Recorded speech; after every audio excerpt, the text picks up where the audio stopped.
Can you hear me? Yeah? Okay, good.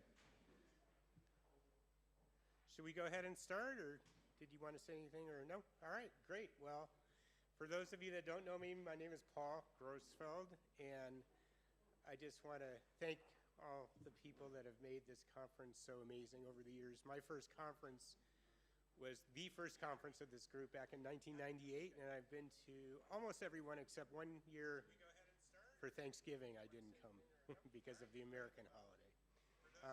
And I just want to say to all of you how just fortunate I feel to be here. It's just such a joy.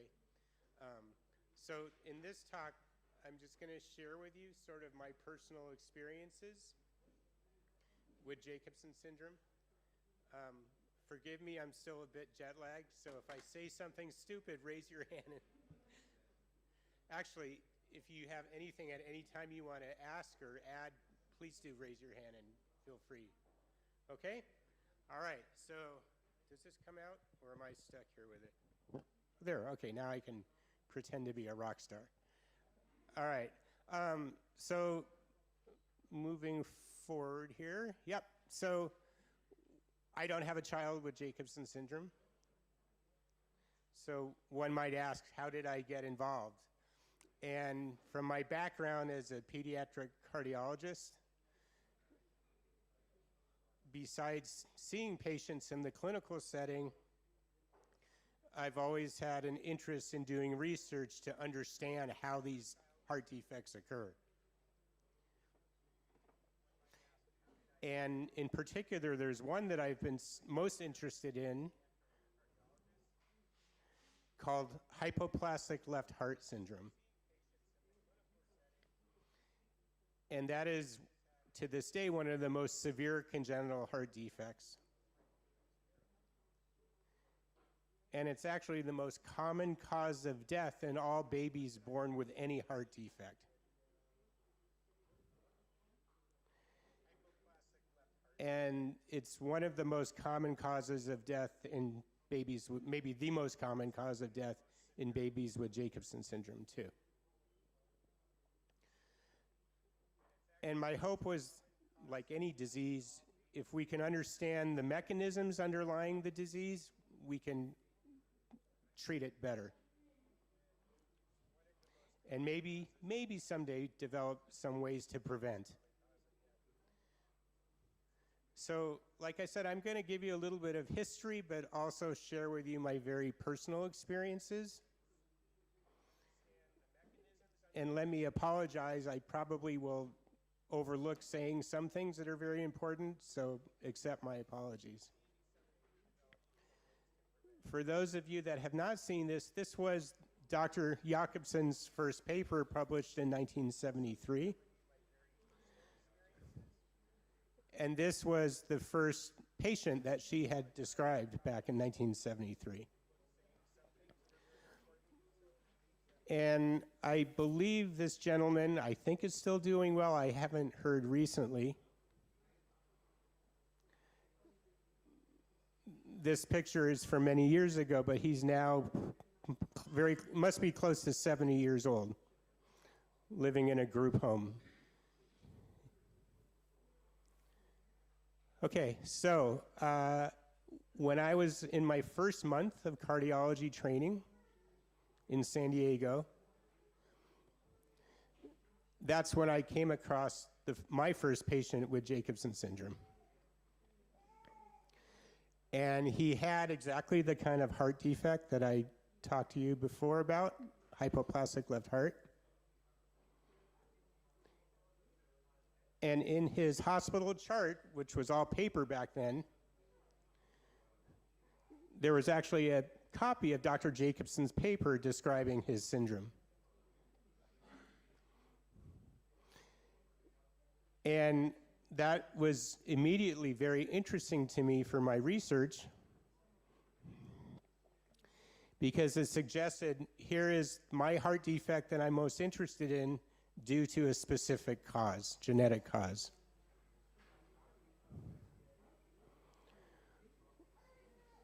And I'll spend a lot of time on Saturday giving more details, a lot of details about the heart research.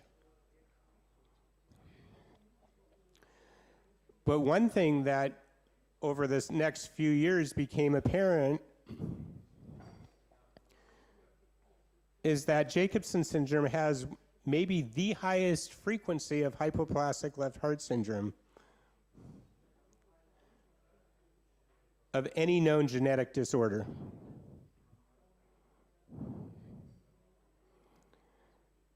So my hope back in 1997 and still today is what we can learn about hypoplastic left heart syndrome and Jacobsen syndrome can apply to the much broader population of patients as well. So this is the little boy, Edgar, taken back in 1995. And he is really why I'm here today. Because without his family's willingness to support and cooperate with our research, I never could have started. And I had been taking care of Edgar for many, many years until about 3 years ago when he kind of aged out of the pediatric healthcare system in the United States. And I learned very sadly back in October that Edgar passed away. And this is a picture of the last time I saw Edgar. That was about 4 years ago, I think. And maybe in a little less formal setting, we can talk about how that happened. And I will say that, at least in the United States, it is a very, very big challenge when your child becomes an adult and transitions into the adult healthcare system. And like so many things in the United States these days, we can do a whole lot better. And I'm not going to talk about politics. Suffice it to say. So it was a little later on, after that first encounter, that I began my research on Jacobsen syndrome. And I think this slide perfectly captures to this day what it's been like, an odyssey. So any long series of wanderings, especially filled with notable experiences, hardships, etc. That's a good way to describe it.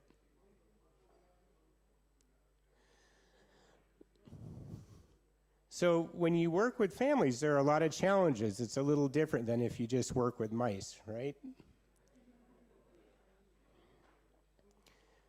So there had been kind of someone before me, coincidentally also in San Diego, who said he was doing research on Jacobsen syndrome.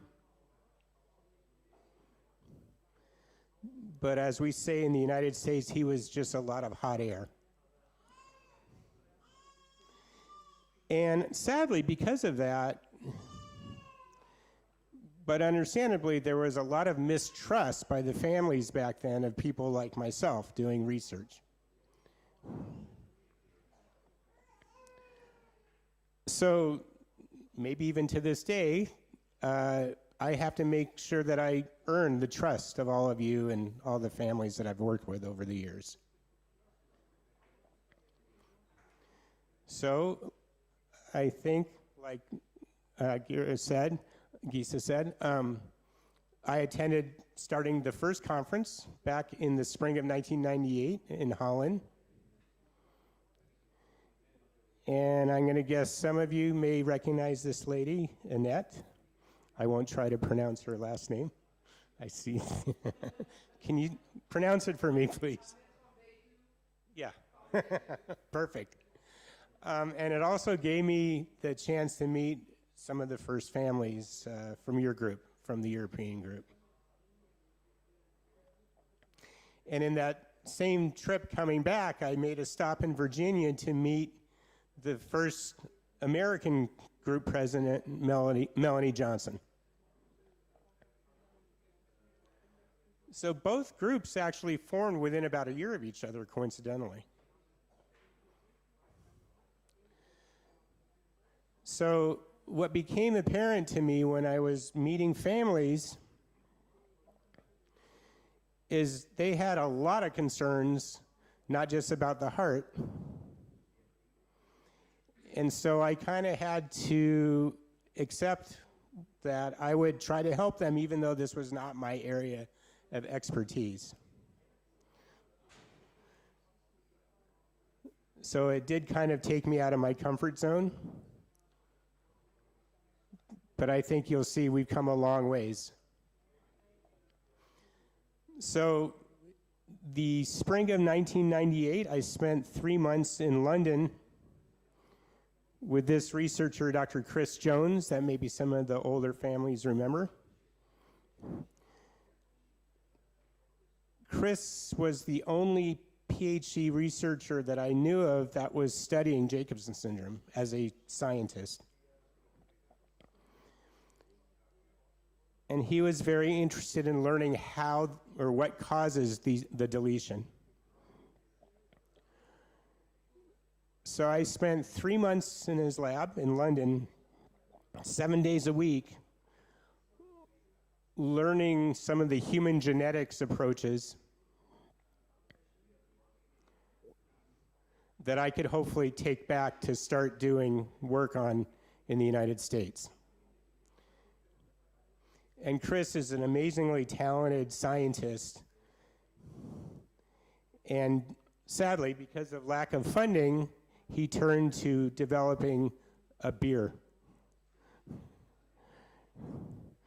We'll save that story for a beer tonight. How's that sound? And I'm sure many of you know Teresa Mattina, who I also met at that first conference from Italy. She's spoken before at these conferences many times and in the United States. And Teresa is an incredible clinical geneticist who, as far as I know, besides me, is the only other physician in the world studying Jacobsen syndrome full-time. And as part of her program, she has trained a number of graduate students to earn a PhD studying Jacobsen syndrome. And Ketty, who I think came here for one conference a long time ago, was her first student.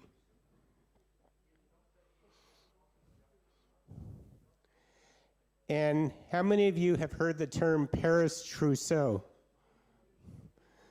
How many of you know where that name comes from? Here's a hint. So Remy Favier was at the time, I think he's retired now, studying the bleeding problem in Jacobsen syndrome. And he's located in Paris, and the name of his hospital is the Trousseau Hospital. So now you know how Paris Trousseau came about. And I know that we'll be having a formal talk tomorrow, maybe, on Paris Trousseau.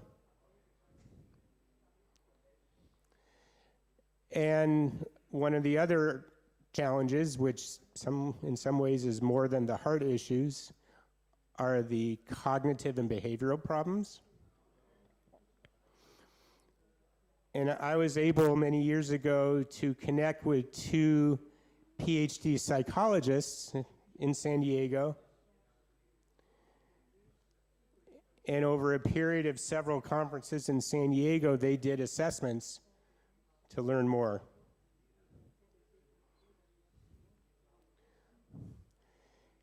And I'm sure most of you have, get closer to the screen. You don't want to see me, you want to see the screen. They're walking out of frame.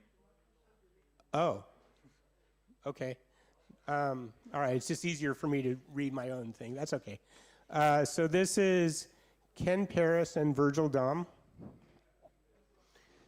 Ken is in New Orleans and Virgil is in Holland. And their work, unfortunately, neither could come to this conference, but their work has literally led to life-saving interventions to prevent what can be sometimes fatal infections in people with Jacobsen syndrome. And kind of going back, another challenge which we realized was so beneficial was having conferences like this. And just like the European group, the American group has pretty much had every 2 years a conference. And most of them have been in San Diego, because that's where my team of colleagues have been. But we also appreciated that families in other parts of the country would like to have one closer to their home. So we've had one in Florida a while back. And then after COVID in Washington, D.C. And then 2 years ago back in San Diego. And then this summer, July 11th through the 13th, in Indianapolis. And I will take this opportunity to invite all of you on behalf of the American group, if you're ever interested, to come attend this conference. They're both great conferences and have actually become pretty similar the way they've evolved. And for me, especially earlier on, but even true now, I have learned so much about this syndrome just by talking to so many families like you. And I can truly say that for me and my wife Susan and our son Stefan, we have had so many wonderful friendships over the years. It's really touching. And before I forget, Lindsay Carroll, and Jessica Ficchetti, the President and Vice President, send you their love and best wishes. Had to get that one in. And this is where we had the first conference in San Diego, right, looking down on the ocean. And we wanted it to not be just for children with deletions, but thanks mostly to Dr. Matina, like for Annette's daughter, to include talks talking about duplications of chromosome 11. And we had about 35 families at that first conference from all over the United States. And that knowledge led to our publishing our first paper on Jacobsen syndrome back in 2004. Involving about 110 people with Jacobsen syndrome. And prior to that, the largest group was, I think, 17, so this was really a huge step forward. And as I said, even since then, we continue to learn. I continue to learn, just mostly by talking to families and social media, for better or worse.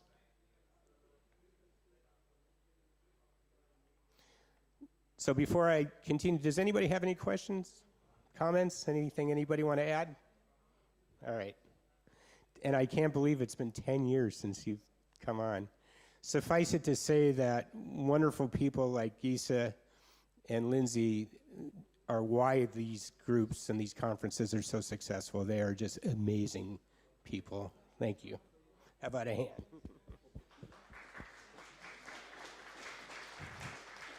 And their spouses behind the scenes. All right, challenge number 4. What have been the major medical issues? I've kind of alluded to those. So historically, bleeding, right? Infection and congenital heart defects. And this is just one example of learning how Yuli, who had a congenital heart defect, sadly passed away from infection of her heart. So she kind of had 2 of those problems.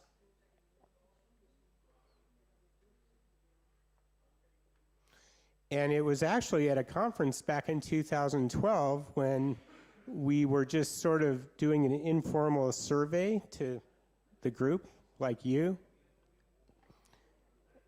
about infections.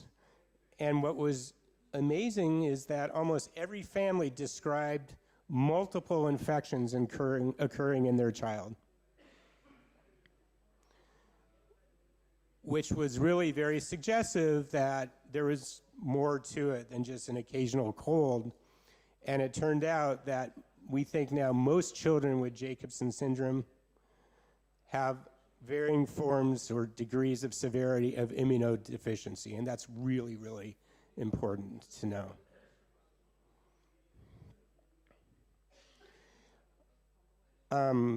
We'll be hearing more, I think, about immunodeficiency, but it has led to a protocol that we have made available that I'm sure most of you are aware of. Something else that I didn't really quite appreciate until suddenly there was almost like an epidemic of children suffering brain hemorrhages.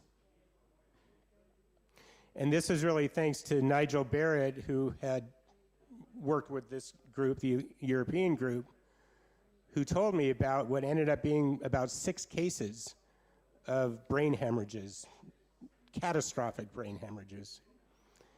And that's what led to this paper that we published a while back, including recommending that everyone at some point with Jacobsen syndrome should have a brain scan to make sure that they don't have a risk of a brain hemorrhage. COVID was another big challenge, as you can imagine. Imagine the idea of someone who's immunodeficient being exposed to this virus. And we kind of evolved our thinking and fortunately found that most of your children could still make an antibody to the vaccine.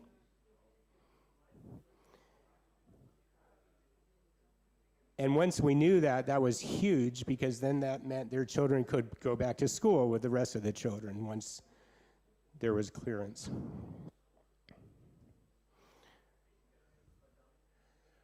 Another aspect is, how do we manage children with this very severe heart defect that I study? One of the reasons why I wanted to publish this paper is that I had received emails from families around the world that had a baby with hypoplastic left heart syndrome and Jacobsen syndrome. And they were told that their surgeons refused to operate on them because of the other problems that go along with Jacobsen syndrome. And yes, we know that children like this baby who is born with hypoplastic left heart syndrome are at risk for bleeding and infections and seizures. But all of those are manageable, usually, if you know about it ahead of time. And so I felt this paper was very important because it showed to the medical community that one can have Jacobsen syndrome with hypoplastic left heart syndrome and go through the surgeries that any other child would go through.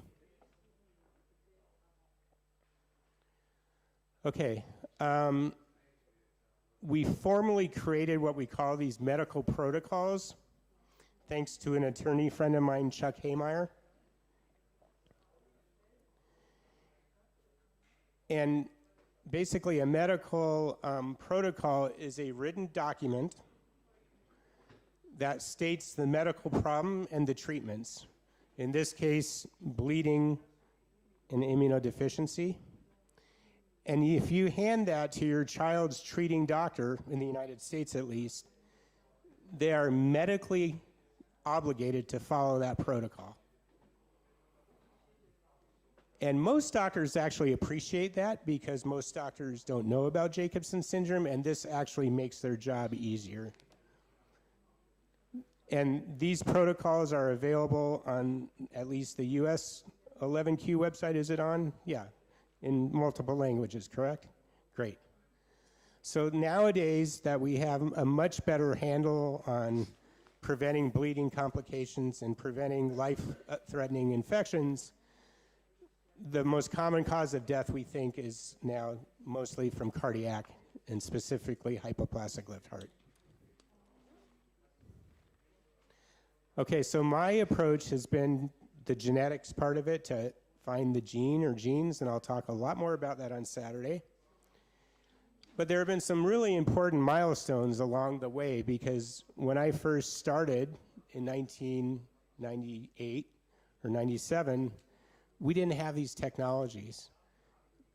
all I could say is there's this chunk of chromosome 11 missing, and there must be a gene in there somewhere.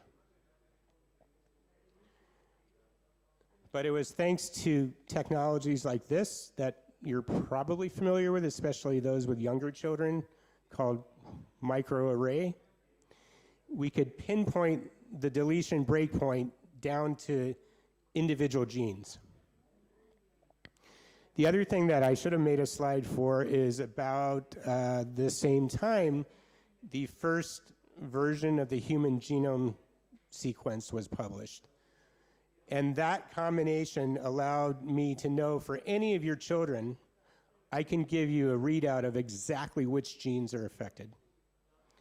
And from that, I can give you some way to predict the potential problems that you might be experiencing.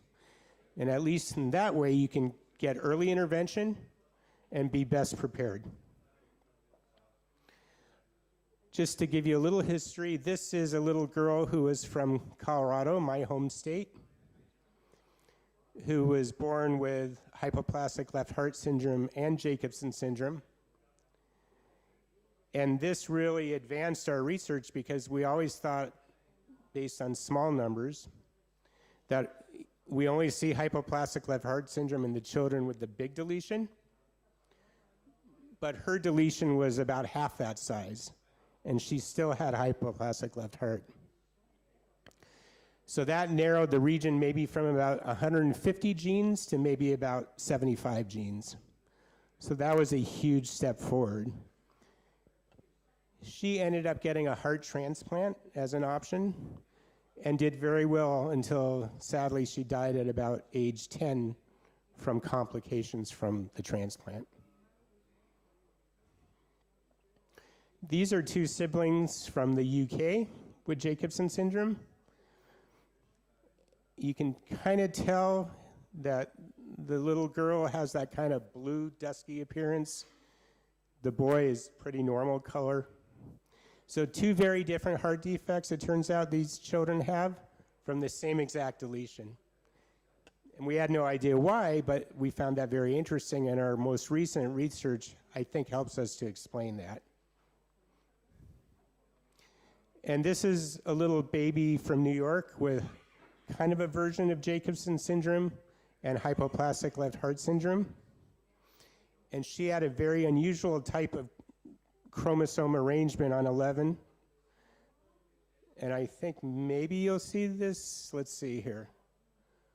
Where's my pointer? Okay, this is a normal chromosome 11. That red dot marks chromosome 11, the middle, and these red dots mark the end. And her other chromosome 11 has the middle and the end, but if you can see this, there's also a little region there that's red. I won't go into the details, but that helped us to pinpoint what we thought was exactly the gene, or a gene, that can cause heart defects in Jacobsen syndrome. And from that, we identified this gene called ETS1, which again, I'll spend a whole lot of time talking about on Saturday. But in mouse models, we found that if we just specifically delete that gene, we get some of the same heart defects your children have. So that was a big accomplishment if you put into perspective. From about 1998 to 2009, that's how long it took to identify this gene. If we were starting today with all the technologies we have now, if I had those same patients, we could probably do that in a month. And another interesting aspect was we could actually use some of these very exciting technologies with stem cells to create stem cells from Jacobsen syndrome patients and reprogram them to be, let's say, heart cells. And by reprogramming heart cells from a patient like this little boy with Jacobsen syndrome,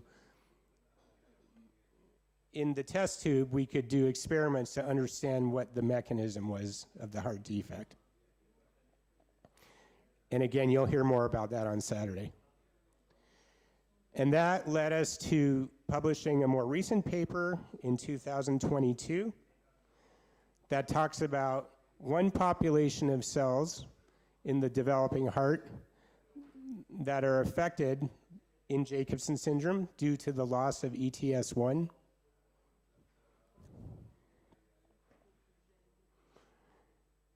And knocking out or eliminating ETS1 in that population of cells causes one group of heart defects that some of your children have.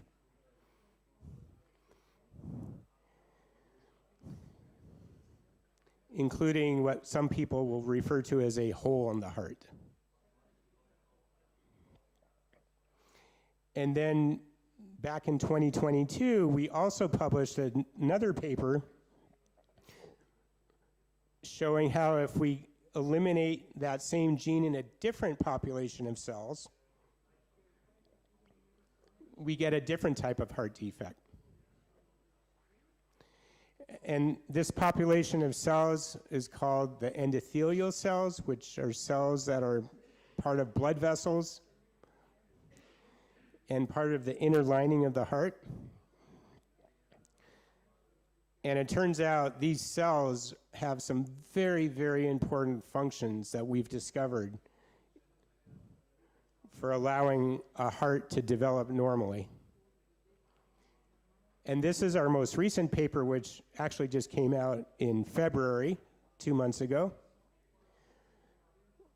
where Lu Wang, who is a superstar in my lab, showed that these cells are actually secreting growth factors that are required for the heart to develop normally. And I'll talk more about that on Saturday. And what was really exciting is in this issue of the journal that just came out in February, as a way of acknowledging the importance of this last paper of ours, there was an accompanying editorial written by other researchers that had no role with our study that pointed out what a great accomplishment this was for our research and the field. And I think you can see how gratifying this is to me, that here we started out with Edgert, 1 in 50,000 births, and now we're publishing papers that have much broader application and not just in Jacobsen syndrome. All right, so I think almost all of you can appreciate this challenge. Maybe I should have made this challenge number 1 for priority. And that is to try to understand more about the behavioral and cognitive problems. And as I mentioned, I was able at the time to bring in 2 PhD psychologists in San Diego that have led to identification of what the problems are and what some of the causal genes are. And at least for one of those genes, it raised the very interesting possibility of a specific drug that could be used, maybe to treat at least some of the most severe forms of behavioral problems.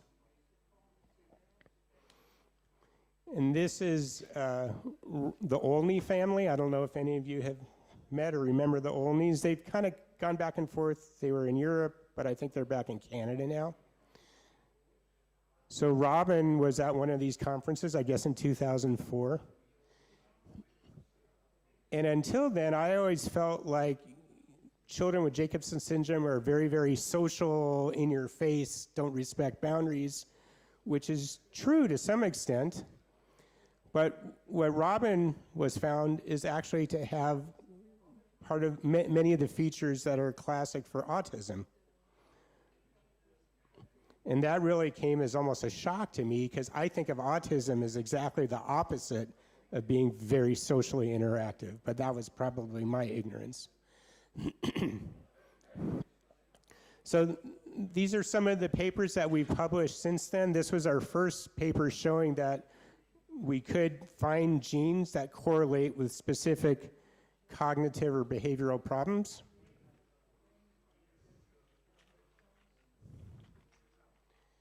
And in this case, as I mentioned, one of the genes we identified we think can cause autism. And thanks to a wonderful group of collaborators in Japan who already were studying this gene in mice, they showed that a specific medication called clonazepam could help to treat some of the symptoms that their mice have and maybe humans.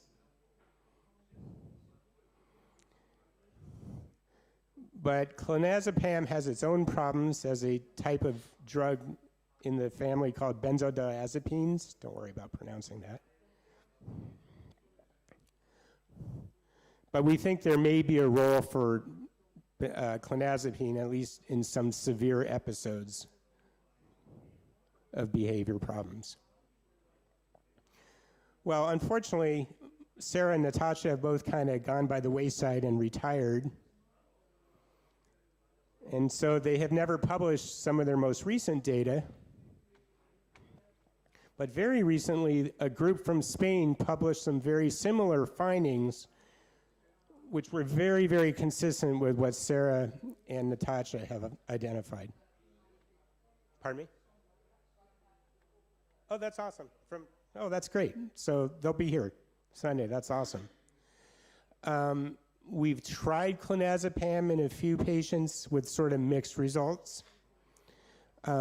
Unfortunately, I don't have the resources to formally study the way we should. But I would say that if a child is having a really severe behavioral kind of breakdown, that maybe clonazepam for just a few days may help to kind of bring them back down. But as I mentioned, with long-term use, there are definitely risks, including tolerance. So it's probably not a good long-term treatment.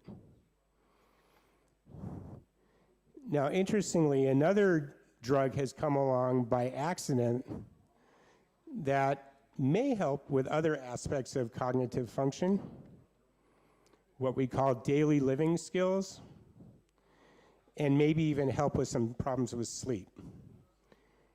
And I'm not a psychiatrist, but buspirone is quite commonly used and is quite safe from my understanding. And I'm not saying you should just throw your kid a pill and say goodbye, but in combination with other resources like counseling and therapies, buspirone, again, may be helpful for at least those children that have either a small or medium-sized deletion, we think. So if any of your children have been on buspirone, I would love to know. That's the next best way, sort of retrospectively, to learn if it may be effective.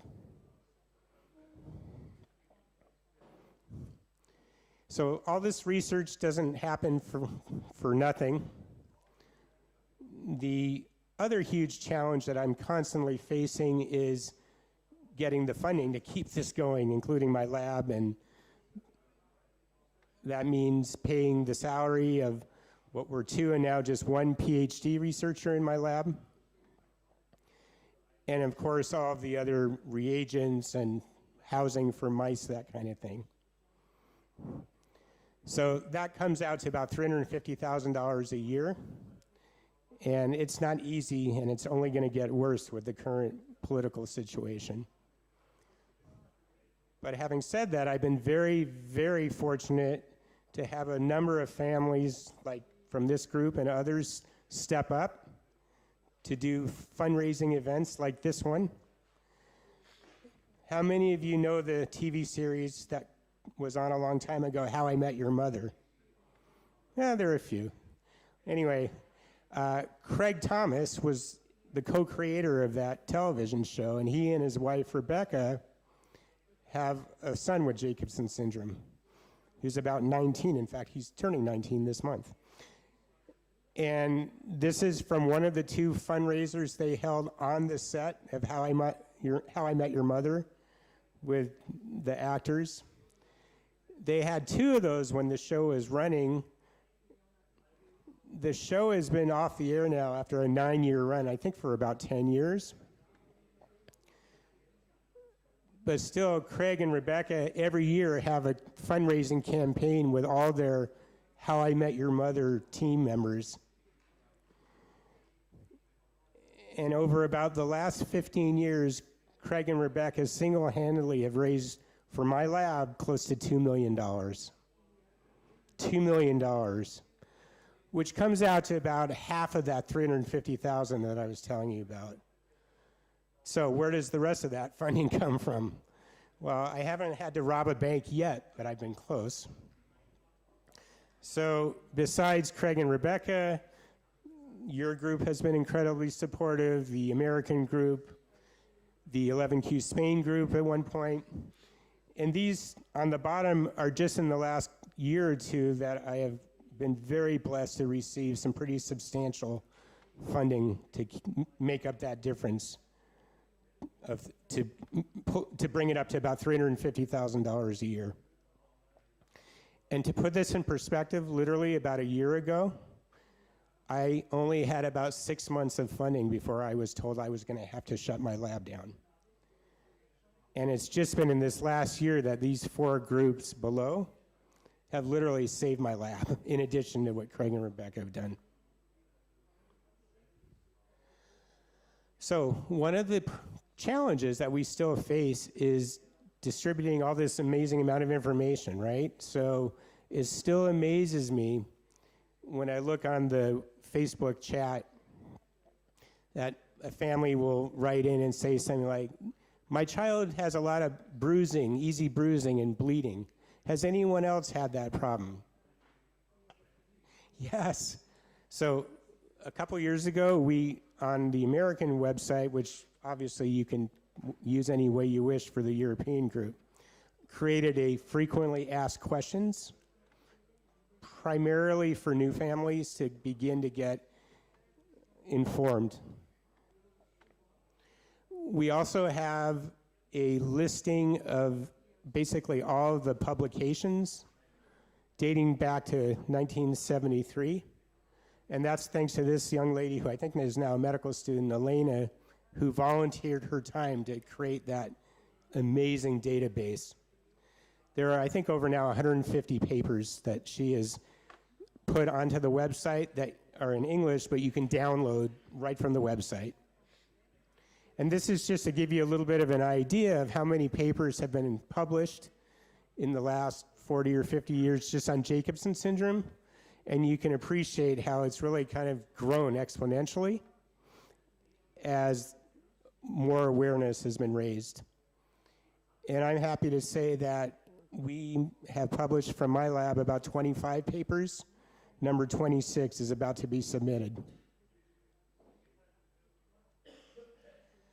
And this is always the hardest part, is learning from the losses, which sometimes give us the most information. These are 3 babies, all with hypoplastic left heart syndrome and Jacobsen syndrome, that passed away just in 2023. And sadly, as I mentioned, Edgar passed away just 6 months ago.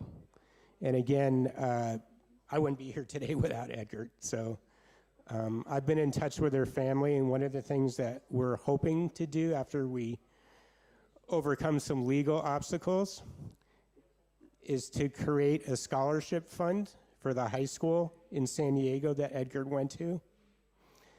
That would, in his memory, award 1 or 2 high school seniors who want to pursue some kind of a career helping people with special needs. So I think this would be a really wonderful way to honor Edgar and his family. And of course, I'll try not to get emotional here, but it is obvious for me to say I wouldn't be here today without my parents. They both passed away back in 2014, about 8 weeks apart, but their memories will always be with us. And this is the other 2 most important people in my life, Stefan, our son, who graduated just last spring from high school and is now going to college in Los Angeles. And unfortunately, he couldn't make it to this conference because he's in class, but I can tell you from the time he was 6 months old when we took him to his first conference, he has had the opportunity to meet so many of the families. And I can tell you, just like for Susan, he is such a better person because of his opportunity to meet and understand children like yours. So it's really been a two-way street. And where would I be without my wife, who is here? I think she's asleep right now, actually, getting over her jet lag too. But I'm sure many, especially in the evenings, hopefully, if you haven't already, will get to meet her. So moving forward, there's always more to learn. Alan Alda is one of my favorite actors in the United States. He was the star of a very long-running show called MASH, that some of you may have heard of. And I love this, whether it applies to research or marriage. I'll just read it in translators, go ahead. Real listening is a willingness to let the other person change you. When I'm willing to let them change me, something happens between us that's more interesting than just a pair of dueling monologues. That holds so true, and that's why part of the time I'm here is to meet with some of you individually. And John Wooden is arguably the most successful college sports coach ever in the United States. I think he won in a row 8 national championships, 8 years in a row, something like that. And this is one of his quotes. It says, "Make each day your masterpiece." And I'll share a really cool story. When he was interviewed after winning their 8th national championship, a reporter asked him, "How do you think this team that won the 8th championship compares to the other 7 teams?" And his answer was so great. He said, "Ask me that again in 10 years, and let's see what these guys are doing besides basketball, and then I'll be able to answer your question." I love that. And I love this picture that I took at the last conference. I think, is she here today? Oh, there you are, yeah, sorry. Your hair's a little different. But that just captures everything. I just think it's so beautiful. And thank you, I'm done.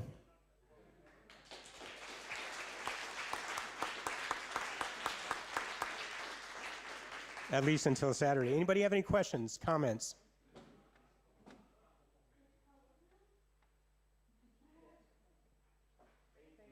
All right, we're good. Is there a break, or do we move right into the next talk? Did I finish earlier? Short break. How many, 10 minutes?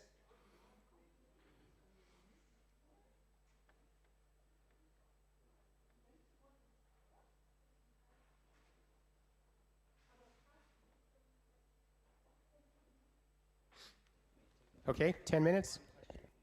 5 minutes? All right, quick break. Be right back.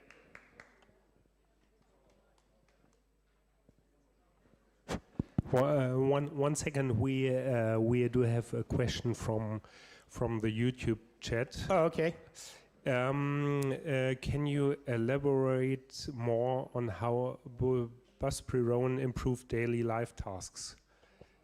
Right, so there were 2 patients that so the question is, can I elaborate more on how that drug buspirone helps daily living skills, or working memory index is another name for that.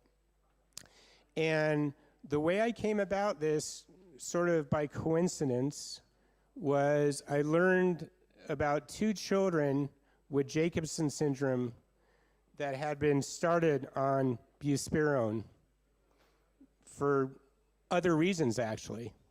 And both of those children underwent comprehensive cognitive evaluations by my team.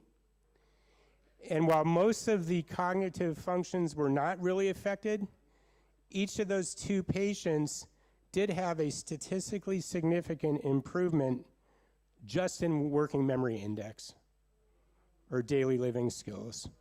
So that's my data, my evidence-based data, to suggest that buspirone may help people at least with less than a 12 megabase deletion, as it turns out, with that specific aspect of cognitive function.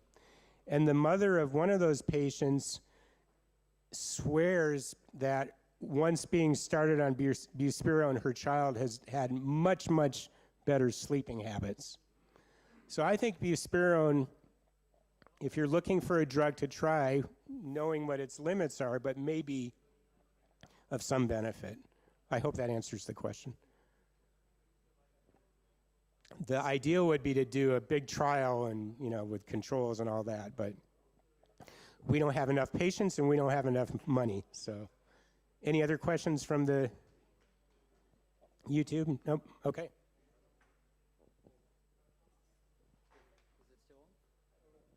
Let me test. Yes. So thanks for your first talk, Paul. The next talk will start at 4:30. So we have just over half an hour of break because we want to start all of the talks at the intended time, especially for the online viewers.